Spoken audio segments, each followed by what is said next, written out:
Assalamualaikum warahmatullahi wabarakatuh.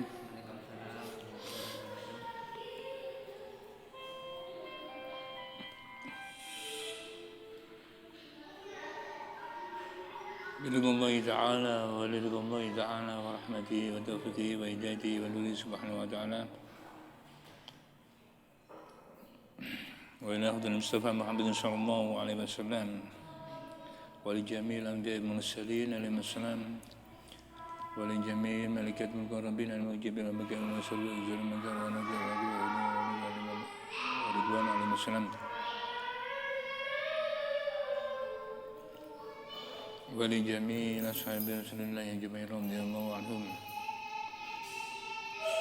wa li jami'il khulafa ar-rasyidin sayyidina Abu Bakr Siddiq wa sayyidina Umar bin Khattab wa sayyidina Utsman bin Affan wa sayyidina Ali bin Abi Thalib radhiyallahu anhum wa li jami'i sultanil awliya Allah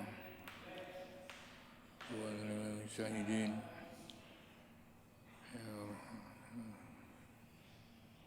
Abdul Hamdan wa Syafi'i جميع الأولياء علماء مشايخنا وأبائنا وأمهاتنا وجداتنا وجداتنا وعلينا وأولادنا وذرياتنا وجميع المؤمنين والمؤمنات المسلمين والمسلمات على أيمن المات الشيخ لهم الفاتحة أعوذ بالله من الشيطان الرجيم بسم الله الرحمن الرحيم الحمد لله رب العالمين الرحمن الرحيم مالك يوم الدين إياك نعبد ونستعين اهدنا الصراط المستقيم صراط الذين أنعمت عليهم غير المغضوب عليهم ولا الضالين.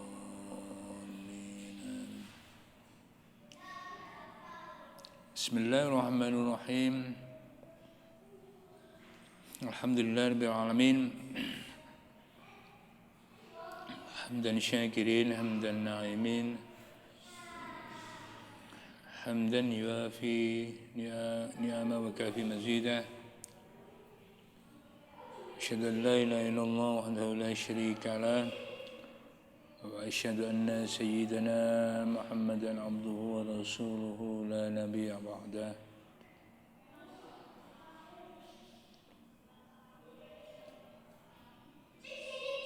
اللهم صل وسلم وبارك على سيدنا محمد وعلى آله وصحبه ومن والاه ولا حول ولا قوة إلا بالله العلي العظيم.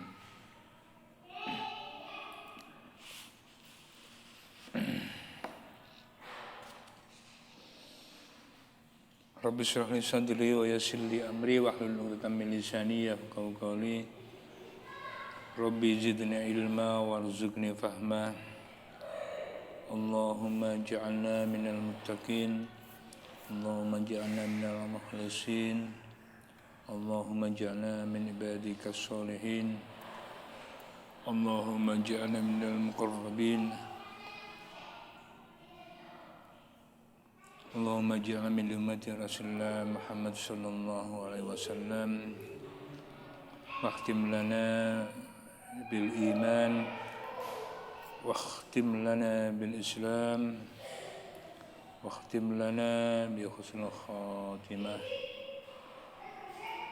قولي لا إله إلا الله محمد رسول الله صلى الله عليه وسلم.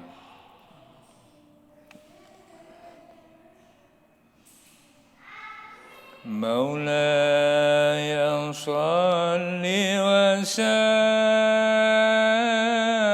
وسلم دائما أبدا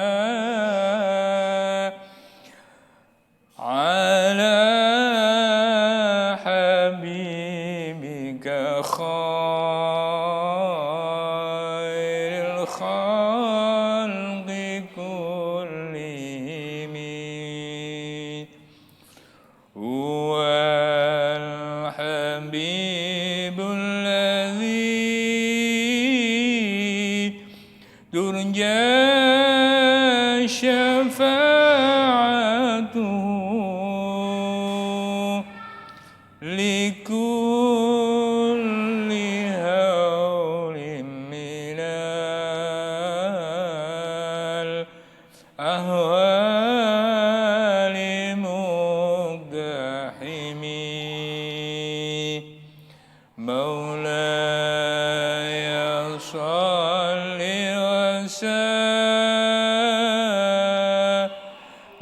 دائما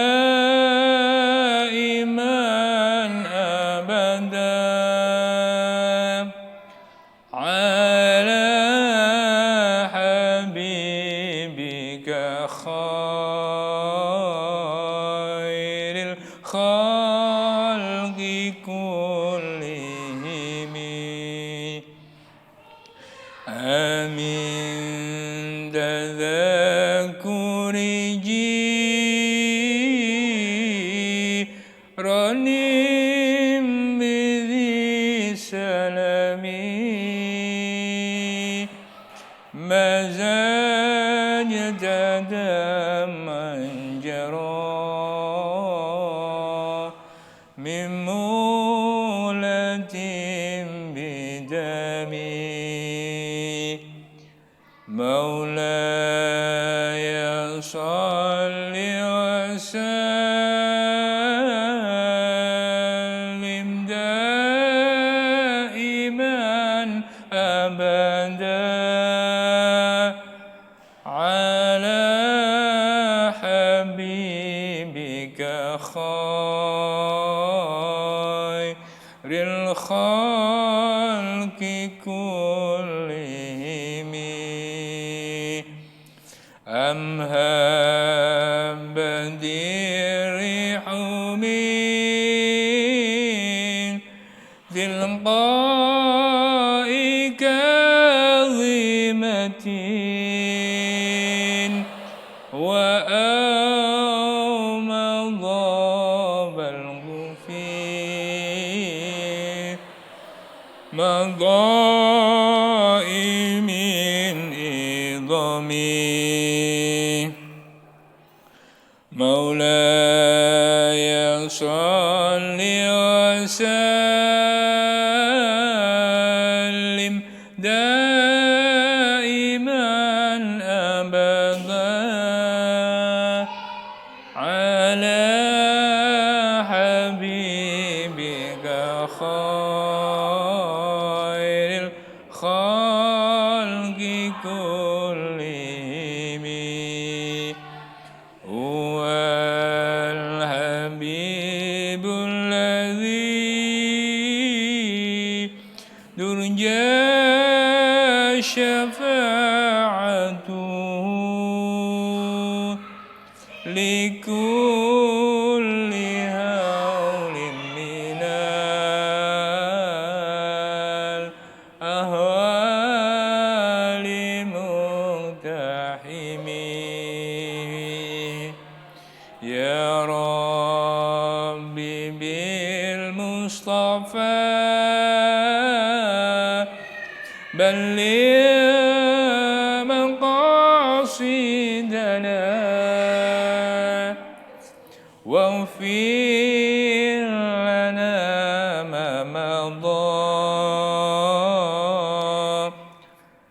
يا واسع الكرم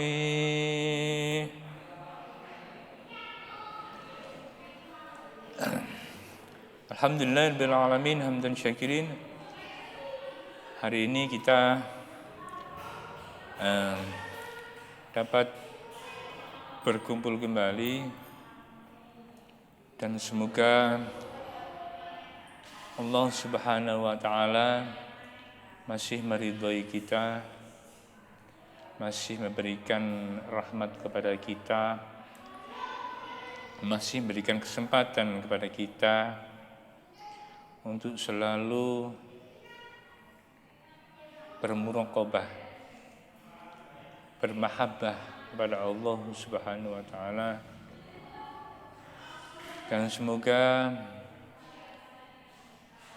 kita dijadikan Allah sebagai hamba-hambanya istiqamah dalam ubudiyah, dalam meningkatkan segala ketakwaan kita kepada Allah Subhanahu wa taala dalam segala kondisi dan situasi, dalam segala keadaan apapun.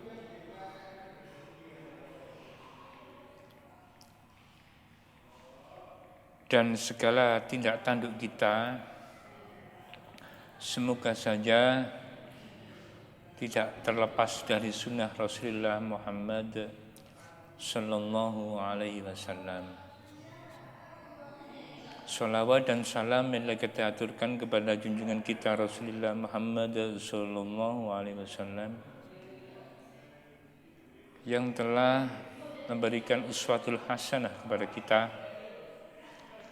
sehingga kita dapat melangkahkan kaki kita, menggerakkan tubuh kita, menggerakkan segala jasmani kita dan ruhani kita dalam rangka untuk selalu taqarrub kepada Allah Subhanahu wa taala sebagaimana mestinya. Dan semoga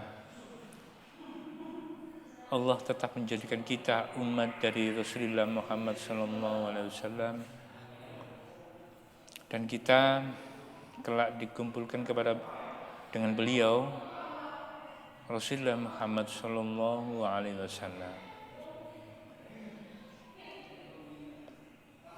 Dari berbagai macam aktivitas yang dilakukan oleh manusia, salah satunya adalah melatih diri kita secara istiqomah yang telah digariskan oleh Allah Subhanahu wa taala melalui ibadah-ibadah fardu. Contohnya adalah dikala kita setiap manusia mau masuk kepada dinul Islam, maka diwajibkan manusia itu untuk bersyahadat, syahadatain, yaitu syahadat tauhid dan syahadat rasul. Kemudian istiqomah fardunya dilanjutkan dengan iqamatus shalah, mendirikan salat fardu, salat maktubah, mulai subuh sampai isya. 5 waktu kita lalui dengan niatan lillahi ta'ala tanpa ada embelan apapun. Keistiqomahan ini berlanjut dengan sholat sunnah. Setelah sholat sunnah ada keistiqomahan lagi dalam rangka menjadikan kita hamba yang muttaqin adalah dengan shaumur Ramadan, puasa di bulan Ramadan. Di situ kita tetap istiqomah menjaga waktu kita untuk tidak makan dan tidak minum. Kemudian juga menjaga makanan-makanan yang halal, minuman-minuman yang halal di waktu dihalalkan atau di waktu berbuka puasa. Hal ini berlanjut ke istiqomahan ini dengan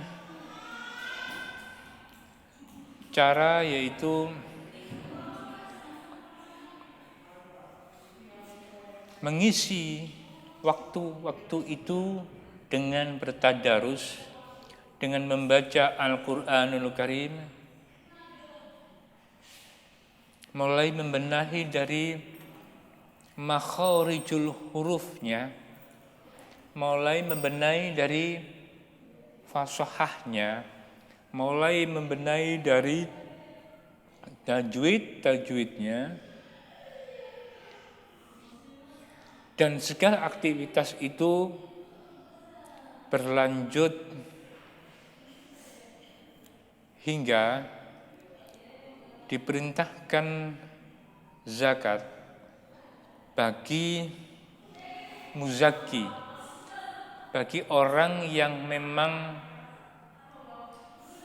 memenuhi syarat dan rukun sebagai seorang yang mengeluarkan zakat pada waktu malam sebelum Syawal.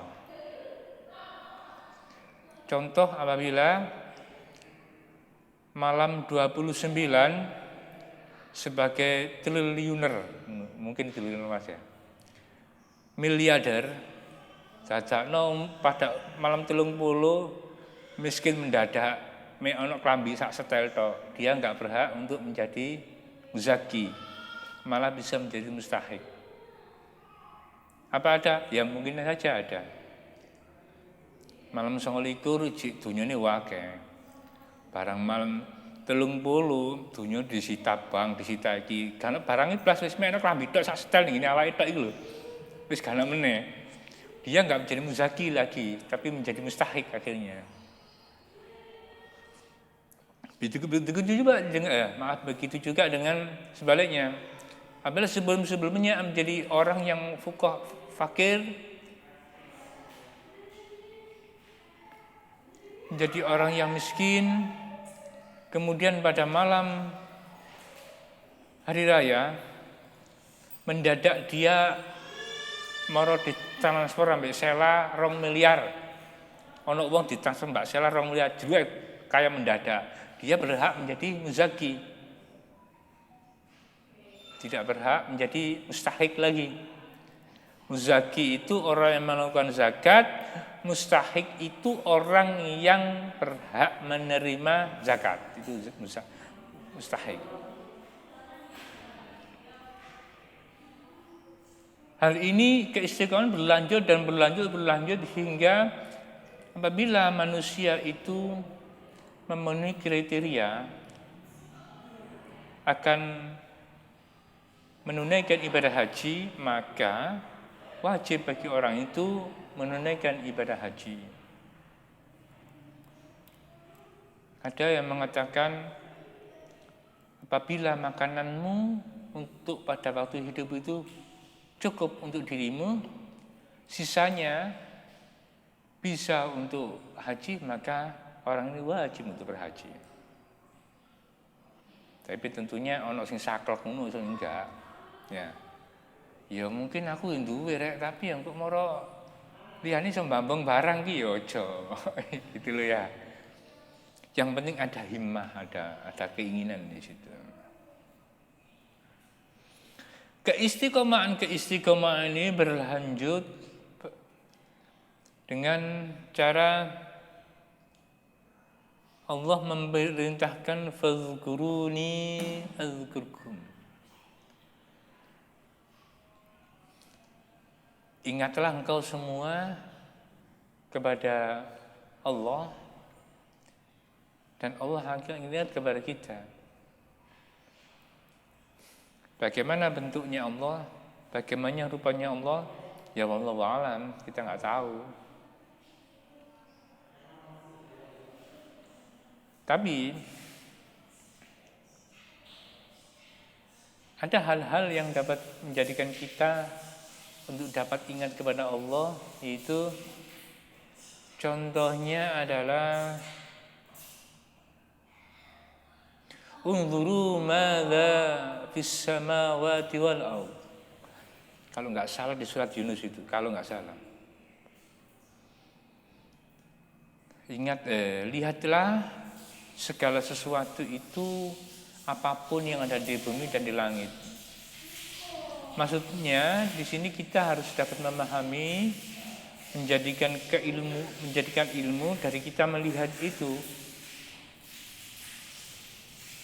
Kita melihat di hadapan kita ada HP. Seberapa penting HP ini bagi diri kita dalam rangka untuk hubungan sosial masyarakat dalam era sekarang ini. Mulai dari pandemi kemudian keterbatasan kita bersua bertatap muka, gadget ini menjadi hal yang penting bagi hubungan manusia antar manusia. Sehingga berbagai macam cara dilakukan agar supaya diri kita dapat bersosial masyarakat, berhubungan antar manusia, supaya satu, mungkin tidak lepas silaturahmi dan lain sebagainya. Tapi ada yang dilupa di sini,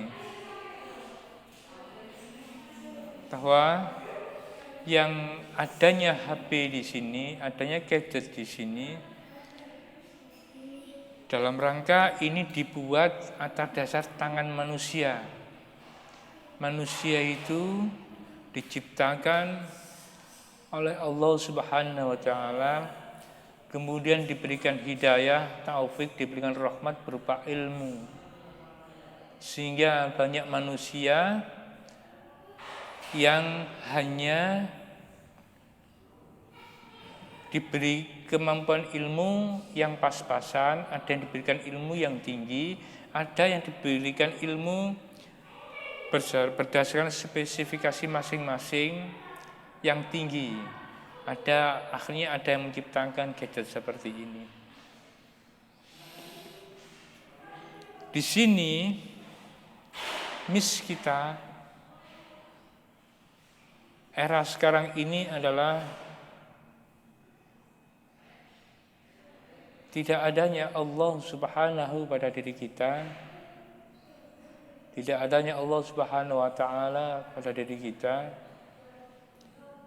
dan tidak adanya Rasul Muhammad sallallahu alaihi wasallam dalam diri kita.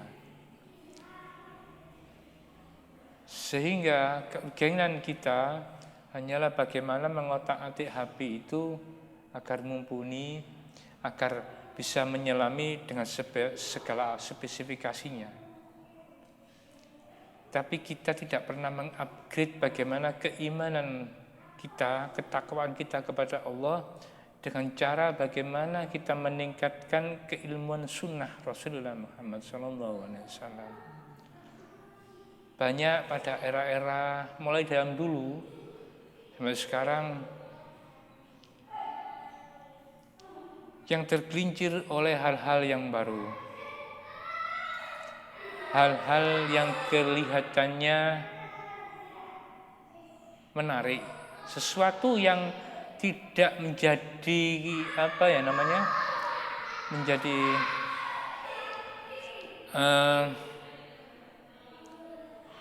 rutinitas, biasanya menarik perhatian. Biasanya apapun itu, mulai dari gadget, mulai dari HP ini, orangnya dan sebagainya. Sehingga umpama ini ya, kalau kita menyimpang sedikit, kalau kita bertemu dengan orang yang maaf ya, orang yang majdub, orang yang jadab, kita akan terpukau. Boleh enggak kita hormati orang yang jadab? Boleh, wajib. Tapi pertanyaannya, apakah orang yang dilihat mata kita, orang yang majdub, menurut prediksi kita ada benar-benar majdub di hadapan Allah? Ini yang patut kita cari. Orang majdub bagaimana sih? Orang majdub itu orang yang dalam ruhaniyah beliau itu melakukan aktivitas istiqomah, meningkatkan ketakwaan kepada Allah Subhanahu wa taala berdasarkan sunnah Rasulullah Muhammad SAW, dan kemudian tenggelam dalam keafanaan dirinya dan menunjukkan kewujudan Rabbunallahu wa Rabbul Alamin. Sehingga terwujud dalam dirinya ini hanya ada Allah, dirinya enggak ada. Ada nggak zaman dulu? Ada. Sayyidina Umar itu ketika waktu tertembus panah, bagaimana cara beliau supaya di zaman saya mungkin ke anestesi paling ya, ke anestesi jangan gak kerasa. Anestesi zaman dulu itu Sayyidina Umar itu melakukan salat sunnah 2 rakaat, suruh mencabut gini, gak kerasa. Disitulah pada waktu salat itulah Sayyidina Umar dalam keadaan majdub. Ya.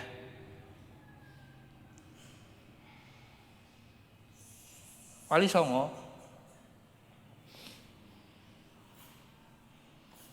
kesemuanya ingat kepada Allah, sama terus ingat, tapi mereka itu sadar, tidak melupakan dunia ini, tidak melupakan dirinya. Tapi ada nggak zaman Wali Songo itu yang akhirnya masuk ke sini? Ada. Syekh Siti Jenar itu. Sehingga pada saat dipanggil, Syekh Siti Jenar dipanggil, tidak ada, yang ada hanya Allah. Balik, Pak ini Allah dipanggil, Allah nggak ada, yang ada Syekh Siti Jenar. Lalu wis ngene ngrepoti wong ah. Ngrepoti wong dalam artian orang awam bingung gitu loh. Ada nggak lagi dalam Wali Songo itu yang ada masa-masa majdub? Ada. Allah. Sunan Gunung Jati pada waktu mau melakukan sholat sunnah, beliau itu mencari tempat di sini nggak bisa khusyuk, di sini nggak bisa khusyuk, nggak bisa khusyuk. Akhirnya beliau itu sholat di atas apa ini? Simpasnya di tempat air itu. Bukan apa? Bukan perahu, apa sih namanya? Rakit. Ya, rakit sampai tenggelam, maksudnya bukan tenggelam ke air ya, tenggelam dalam kefanaan. Beliau nggak sadar sudah sampai negeri Campa. Berarti lah suwe ya. Negara Cina hari. Kok Jawa negara Cina lah sak wen-wen ah. Iku salat sunah 2 rakaat tok. Karena gak kerasa wisan. Kemudian ada lagi Allah. Sunan Kalijogo pada waktu suruh menunggu tongkat itu, suruh menunggu dok, berhubung sami'na wa atokna sama gurunya, menang gini, tenanan gini, dinteni di konjoko tongkat, sakwen menunggu dok di situ, ya gak makan, ya gak minum, ya sehat, gak mati. Mungkin di awake dhewe pas Joko Kali, gak mangan ya mati paling ya. Joko Kali loh tapi. Maka seperti kemarin-kemarin itu kita membahas tentang rukun-rukun sholat dengan segala macam syarat-syaratnya. Maka hendaklah kita tetap menyadarkan diri kita pada waktu sholat. Makanya kalau sholat itu makruh untuk sholat menjamkan mata itu makruh. Kadang ada orang sholat menem. Tapi kalau memang pada waktu khusyuk dia pejam nggak apa-apa. Cuman makruh saja. Yang sunnah itu malah matanya nggak boleh terpejam. Tetap melek waktu Jawa ini. Melek melihat sujud sudah sholat sudah. Jangan merem. Sunnahnya gitu. Dan memenuhi rukun-rukun sholat itu sendiri. Bagaimana apabila tidak memenuhi rukun-rukun sholat? Kalau dia itu lupa atau pada waktu itu hilang akal, ya gak apa-apa. Hilang akal itu contohnya apa ya? Hilang akal orang semaput itu loh. Ya, orang hilang akal itu, orang semaput itu hilang akal. Gak fungsi akalnya. termasuk juga terus orang yang hilang akal itu pada waktu sholat, tengah-tengah sholat namanya ya, kemudian hilang akal, ya dimakfu dia. Tengah-tengah hilang akal, ya dimakfu. Ada lagi, kaget, orang kaget itu dimakfu loh. Tapi dulu kaget tapi kagetnya sih udah ya enggak. Kaget itu kadang, contoh gini ya, saya mbak lampan, seperti itu. Dikageti orang. Kenapa ini kok jatuh? Karena kita sudah nggak sadar, seperberapa detik itu nggak sadar, sehingga itu lepas ini. Nah, kalau orang kaget itu udah suwe, agak lama, ada yang mengatakan semasa sewaktu sewaktu tumak nina itu, gak sadarnya sedikit segitu itu dimakfu. Kalau umpamanya dia miso contohnya, ya tidak ditiru ya, kalau ngomong miso ini, ya, tapi nggak sadar, jadi dimakfu karena orangnya nggak sadar. Maka pentingnya rukun-rukun sholat, pentingnya kita mendalami ilmu fikih. Di samping itu juga sangat penting kita mendalami ilmu-ilmu tasawuf. Syariat digandengkan dengan tasawuf, caranya dengan thariqah.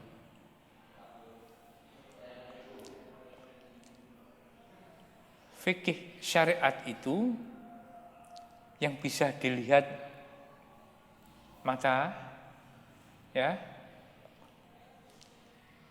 yang bisa dirasakan dengan perasaan, suara muni suarane didengarkan, ini syariat.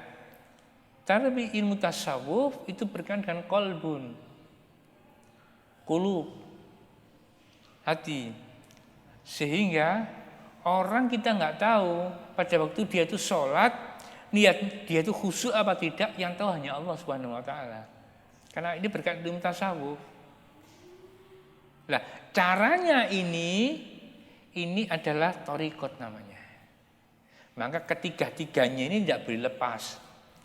Kadang-kadang ada yang mengatakan, itu kan syariat, ilmu-ilmu syariat. Ya, gini kan ilmu hakikat, aja melo-melo wong syariat. Ya nggak bisa. Orang hakikat juga harus ikut syariat gitu loh. Iku syariat wong hakikat itu kelasnya beda pisan. Ini syariat-syariat tok sing ngene-ngene iki ae. Tidak bisa gitu juga. Karena apa? Keduanya ini penting. Tidak bisa jangan sampai kita masuk dalam golongan di golong-golongan gini.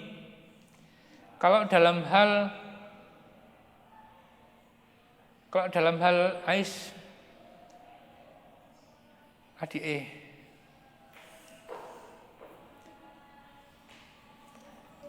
kalau dalam hal ilmu syariat kita mungkin dapat kita dapat bermuraqabah dengan cara sholat Allahu Akbar, Bismillahirrahmanirrahim. Tapi hatinya kita nggak tahu orang enggak. Kita nggak tahu. Karena apa? Karena syariat dan hakikat itu harus jadi satu, seimbang ini. Sama dengan Al-Quran dan Al-Hadis harus seimbang. Dijalankan oleh manusia.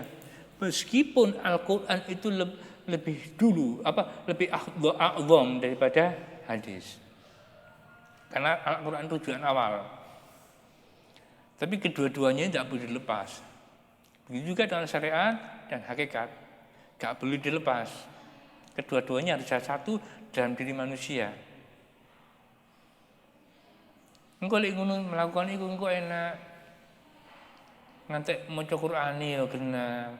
makharijul huruf dikenakno kok gak iso bedakno kha ambek gha ya kha padha ambek gha kha gha atau ngono wae ya keliru malahan kan kelihatan kan engko ghairil maghdubi alaihim waladdallin mana siji lu enak meneh khairil maghdubi alaihim waladdallin sing kedua salah masa koyo ngono kenapa ghairil maghdubi sama khairil maghdubi wedane waduh koyo bumi be langit ghairil maghdubi dan jangan jadikan kami ini ya Allah dari golongan-golongan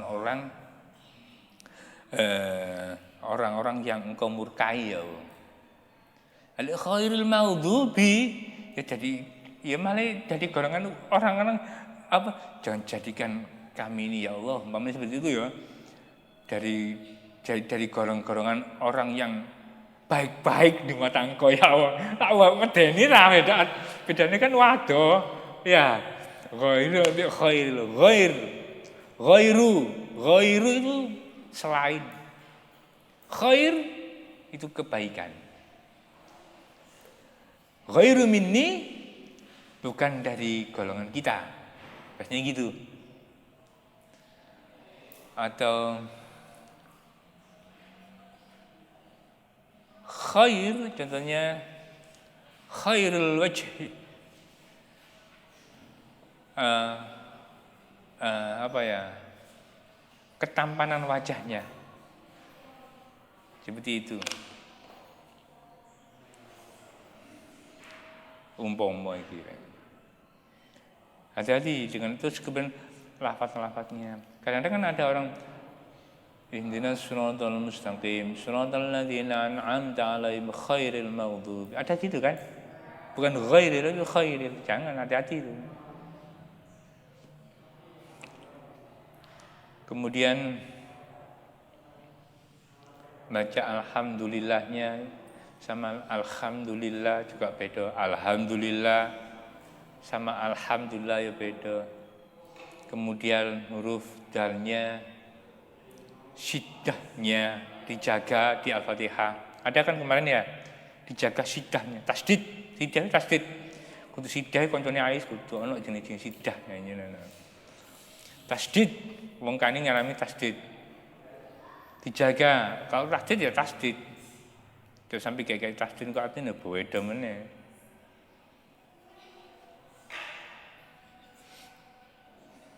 kemudian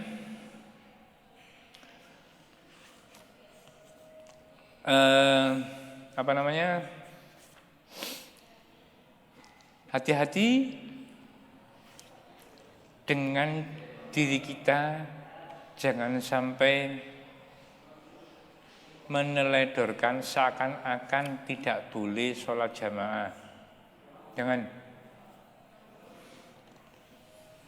afdolnya kita sholat jamaah afdolnya jamaah saja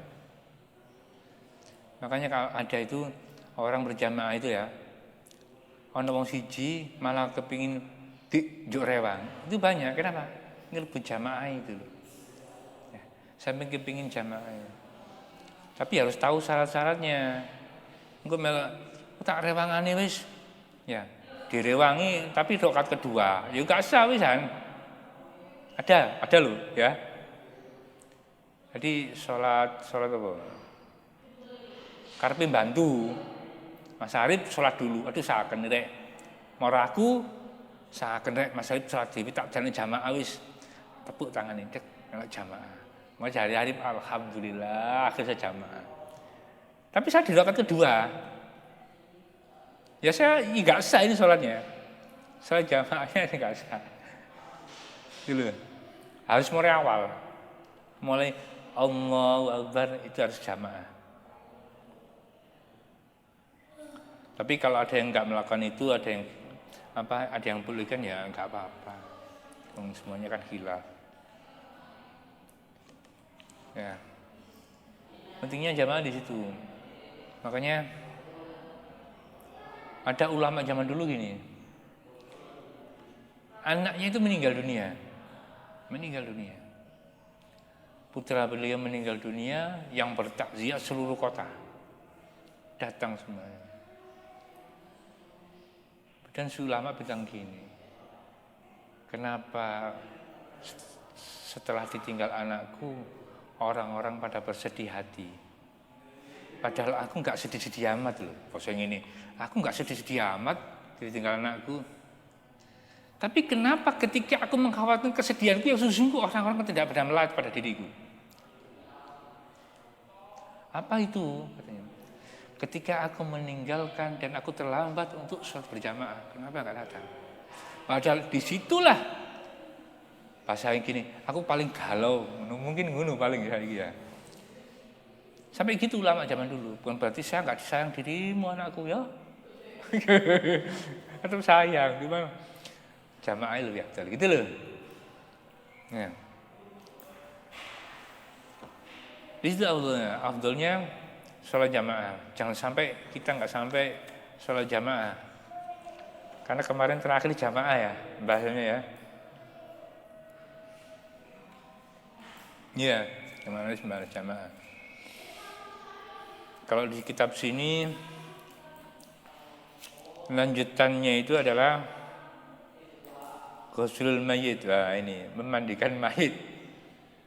Ya, enggak apa-apa. Atau nanti masuk kepada zakat, ke saum dan sebagainya. Karena kitab ini sama yang di situ ada beda ya Ki ya, tentang susunan yang diawalkan gak ada beda. Kitab yang dibawa kalau nggak salah ini juga beda lagi. Yang diawali dengan rukun-rukun sholat malah, didukung dengan rukun Islam malah beda lagi. Tapi intinya sama. Maksud dari intinya nggak mengurangi, cuma susunannya aja untuk memudahkan orang yang belajar tentang kitab ini. Gitu ya. Jadi gitu.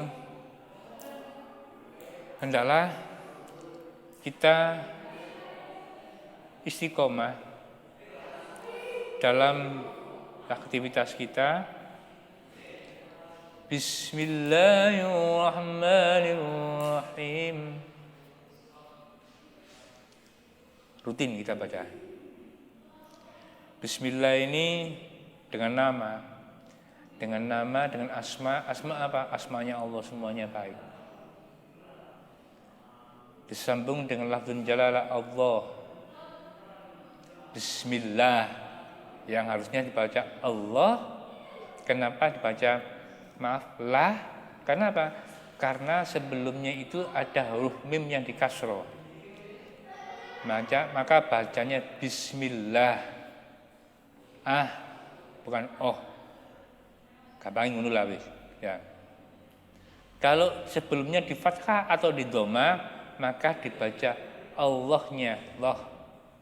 Wallahu, wallahi. Ya. Rabbunallah. Ya. Kalau bismillahi, lillahi. Karena sebelum dikasih semua.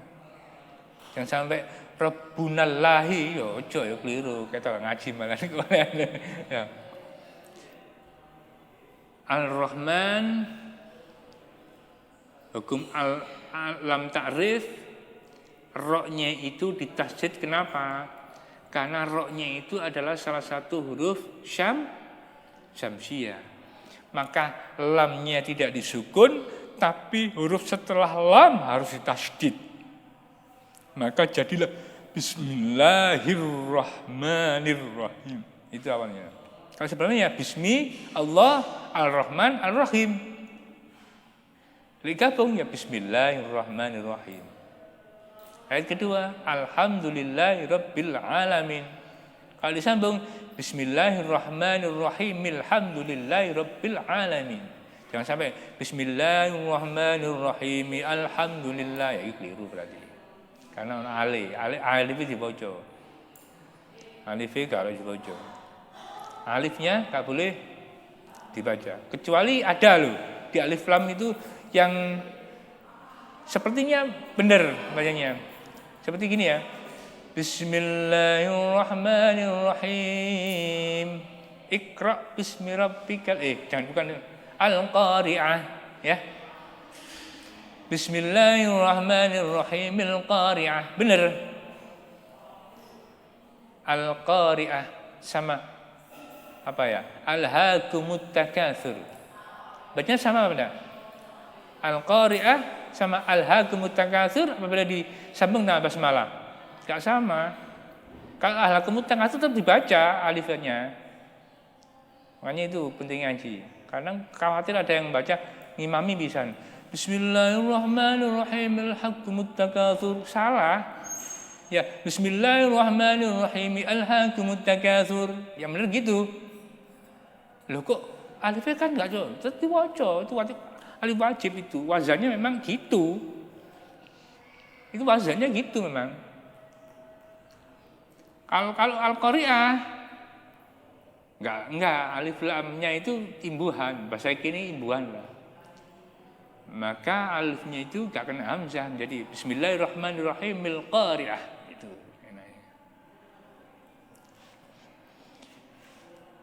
Gitu ya. Jambil lagi. Ya, saya kira itu dulu. Insyaallah kita akan ketemu lagi. Kenapa tadi saya bahas itu? Karena khawatir kalau ini masuk ke bab ini, waktu ini saya nggak dodok. Karena ini banyak yang kebahas nanti. Sampai 2 halaman masalahnya. Nanti malah mau cocok, gak dijelasno, malah paham iku nih kan gak enak juga ya. Insyaallah pertemuan yang akan datang akan kita bahas. Insyaallah kita akan berkenaan dengan, maaf ya, sebentar tak buka ini lagi. Faslun ghusl mayyiti wa takfinuhu wa salatu alaihi. Jadi apabila ada seorang mayit itu menyolatinya gimana, memandikannya gimana, mengkafannya gimana, kita bahas di situ. Ya, insyaallah kalau nggak lupa kita bahas itu insyaallah. Minggu depan kita bahas itu insyaallah. Al-Fatihah.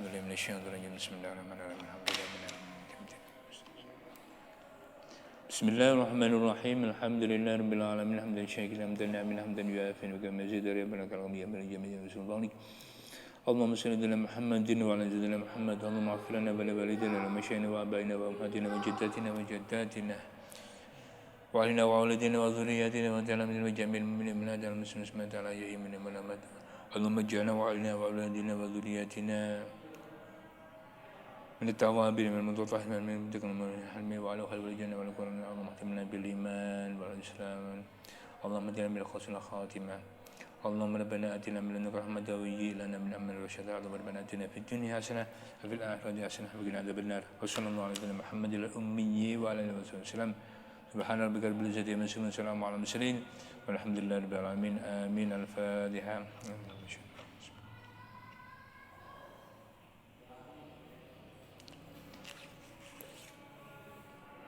Wa'alaikumsalam warahmatullahi wabarakatuh.